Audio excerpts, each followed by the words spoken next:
সন্তান ছিল না বলে তার মনে ভারী দুঃখ ছিল। তাই সে প্রার্থনা করল, আর ঈশ্বর তার প্রার্থনা শুনে তাকে এক পুত্র সন্তান দিলেন, যার নাম শমূয়েল। হান্না ভারী খুশি হল আর ধন্যবাদ দিয়ে শমূয়েলকে ঈশ্বরের হাতে তুলে দিল তাঁর সেবা করার জন্য। হান্না তার ছোট শিশুপুত্রকে এলি নামে এক বৃদ্ধ যাজকের কাছে মন্দিরে রেখে এল। অন্ধ বৃদ্ধ এলিকে শমূয়েল পরিচর্যা করছিল। শমূয়েল মন্দিরেই ঘুমোত, আর এলি কাছের একটি ঘরে ঘুমোত। এক রাতে শমূয়েল শুনতে পেল কেউ যেন তার নাম ধরে ডাকছে।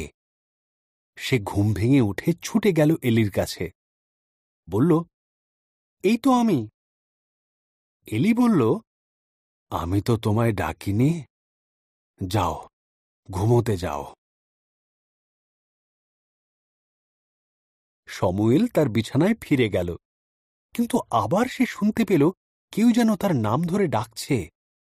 ফের সে ছুটে গেল এলির কাছে, বলল, এই যে আমি। ঘুম জড়ানো গলায় এলি বললেন, আমি তোমায় ডাকিনি, যাও, তুমি শুতে যাও। তৃতীয়বার শমূয়েল যখন সেই ডাক শুনতে পেল, এলি বলল, এ ডাক ঈশ্বরের। যদি তিনি আবার ডাক দেন, বলবে, বলুন প্রভু, আপনার সেবক শুনছে। শমূয়েল তাই করল।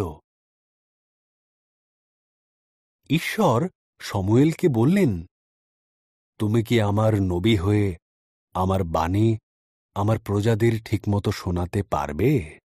শমূয়েল বলল, আমি পারব। এবং এ কাজ সে তার বৃদ্ধ বয়স পর্যন্ত করেছিল।